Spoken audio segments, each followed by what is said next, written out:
Welcome to the February 2017 Star Wars Canon Update. This month we got 2 new episodes of Rebels, a new book, and 4 new comic issues. Let's start with Rebels because it was a really stellar month for that show.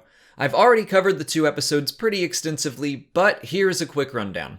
In Legacy of Mandalore, Sabine returns home to begin rallying the Mandalorians against the Empire. Gar Saxon is killed, and a couple of things from Legends are brought back into canon, like the term the Emperor's Hand, but I think it means something far less impressive in canon. Sabine actually leaves the Ghost Crew at the end, which was a surprise, but I can't imagine she'll be gone long. Check out my full review of the episode here.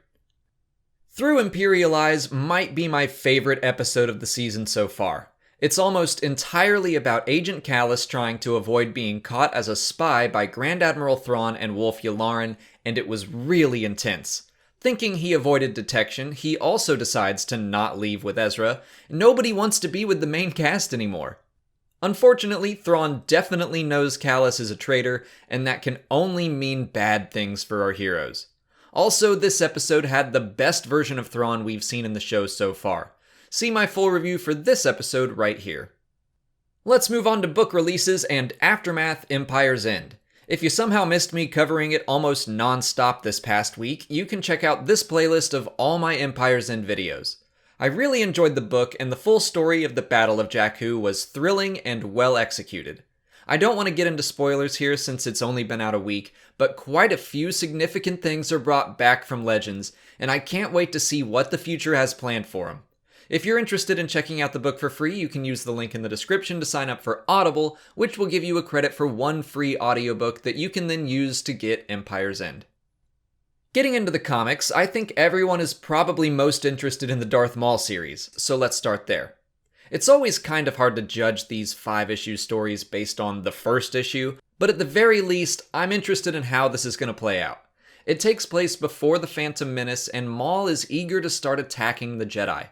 Sidious demands he be patient because obviously his plan has a lot of moving pieces, but Maul doesn't really care.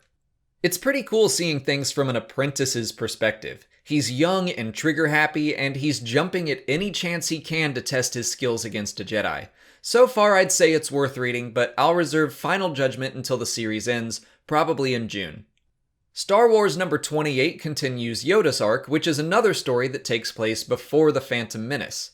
He learns to master a new aspect of the Force while he explores the inside of some sort of living mountain.